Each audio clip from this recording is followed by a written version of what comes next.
What's going on, YouTube? Welcome back, everyone. This is Lee, and yes, today we'll be taking a look at the VILTROX DC550. So, with all that said, let's begin. So right before we get started, I just want to point out that VILTROX, they did send this unit to me for evaluation. However, all opinions are my opinions about this product. And also, this is the DC550, just 3 different versions. There's a light version, the cheaper version. We got the mid-range version, the DC550, and there's also the DC550 Pro. So with that out the way, let's take a look at what you get in the package. Here we go. First things first, nice carrying case. In the carrying case, you get your DC550.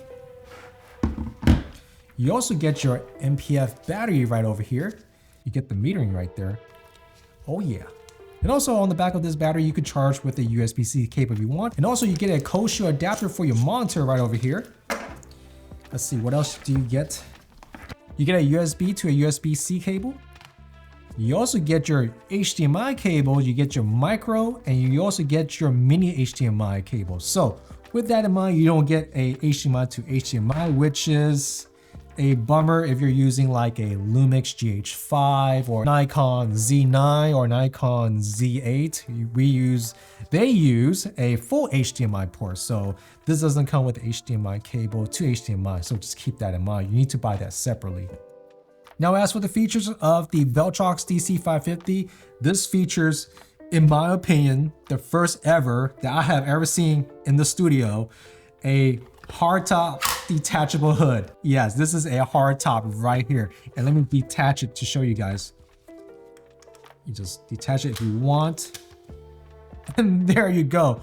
This is pretty crazy. I have never seen a detachable hood like this. Most of the hoods that come through the studio are like Velcro, and yeah, this is the first I ever seen, which is pretty cool actually. Now this monitor costs roughly around $170, but when it's on sale, it's like $135. But what you get with this monitor is, number one, you get a 5.5-inch IPS display, which is 1200 nits. Yes, you heard me right.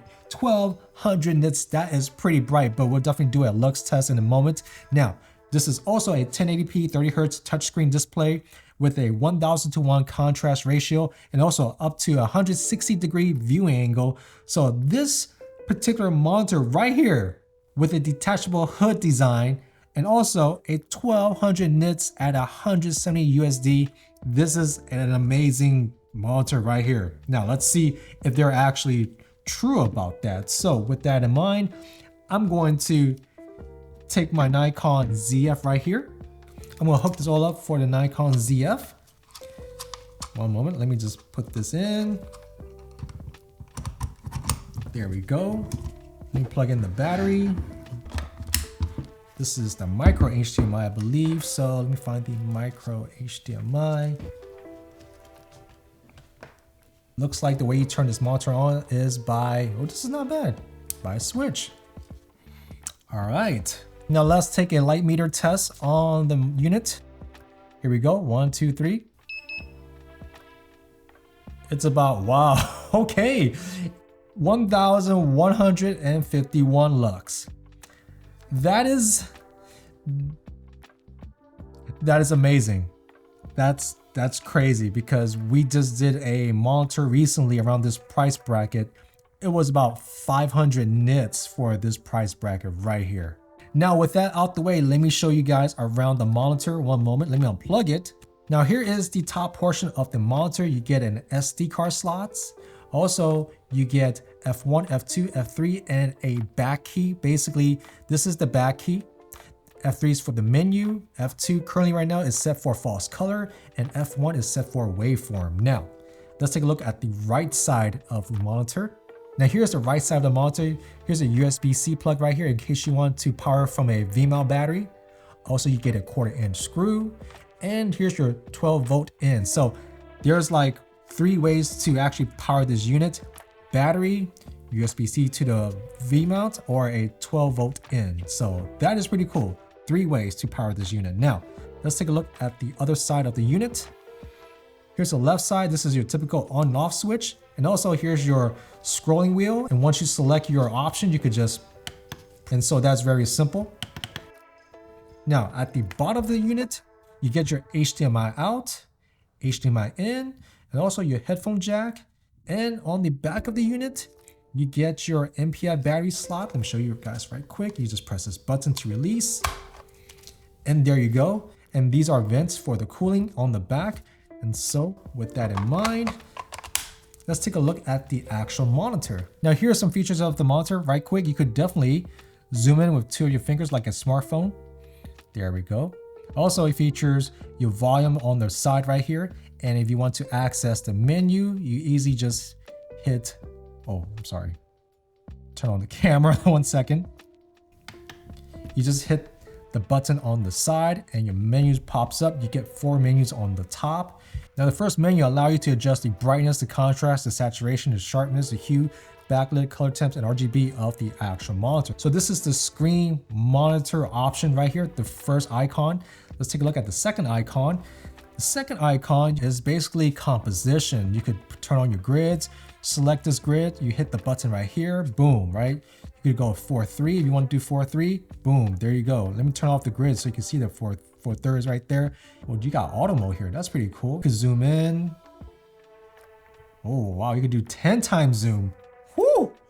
I don't know why would you want to do 10 times zoom, but you are able to do 10 times zoom on this monitor. That is pretty crazy. Now the third icon, the hammer icon, this is where you find your focus peaking, as you can see right here. Turn it on, focus peaking is on. Also, it has my favorite false color. Here we go, let me turn it on. False color, so you want to properly expose your video, you definitely need false color in my opinion. So there we go. Also, if you want to make sure that things are not blown out, here's your zebras. Let me turn it on right there, and boom, you got your zebras on the monitors. So let's take a look at the fourth icon. Now the fourth icon is going to have a variety of options. You got your volume bar, your lumigraph, your vector, parade, full waveform, your LUT table right here. This is where you could assign your LUTs and import your LUTs. Also, let me show you right quick. So I'm going to hit F1, F2, F3. Let me show you guys right quick. Here is F1. Now here's default with the F1. You get your waveform, you get your levels, you get your audio peaks. Let me hit F2. And F2 is my favorite. You get your false colors right there, but let me turn off the F1. Once you turn off the F1, you could definitely have the full version, full frame of your false colors. So there we go. So you could actually turn it. Let me do it again. There we go. That is pretty intuitive actually. Holy moly. There we go. Let me turn off false color. And the third button right here, the F3 will allow you to access the menu. So there's 2 ways to access your menu. That's one way, the F3.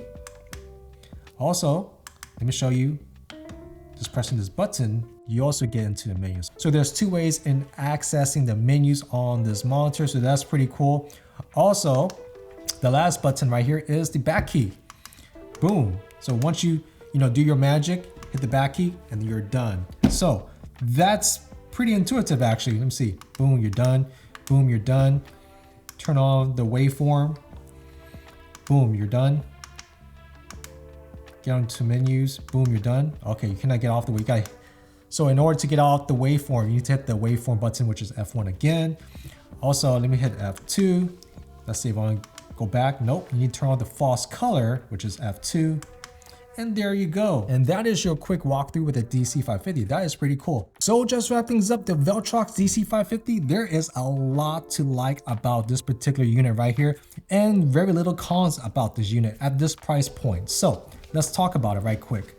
Pros, number 1, you get the hard top hood right here, which is pretty awesome because although all the hoods on the market, they're like Velcro, cheap plastic that's flimsy. This is a hard top snap-on. So if you're working like in the crazy windy conditions, this is not gonna fly off. This is gonna be on your unit. Now, with the addition to the hard top, you get a 1200 nit monitor, which means that if you're outdoors, basically you're able to see what's going on in the scene. So with 1200 nits, and with the hood, you can definitely go outdoors on a sunny day and film your project. That is pretty cool. And also number 3, even though this unit has a touchscreen feature, I love the scrolling wheel. I mean, this is very easy to navigate your menus. I think a lot of companies out there should definitely adopt this particular functionality. I mean, this is very intuitive.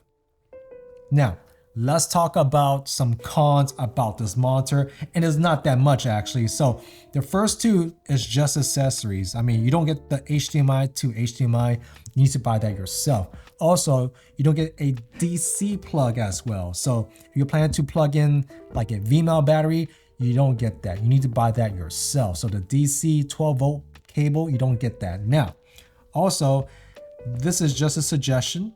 I wish that the USB-C right here will be located at the bottom of the unit. So when you end up rigging out a rig, all the cables will flow from the back to the V-mount battery instead of having cables flying to the side to be applied on a V-mount battery. So I just wish that the USB-C will be at the bottom, and that's the only con that I got for this monitor, because at this price point at $135, you're getting a lot of bang for your buck. This is crazy. But anyways, I just want to thank you guys for checking me back. Hopefully you guys enjoyed this video. Definitely click like and subscribe, and I guess I'll see you guys in the next one. All right, take it easy. Peace.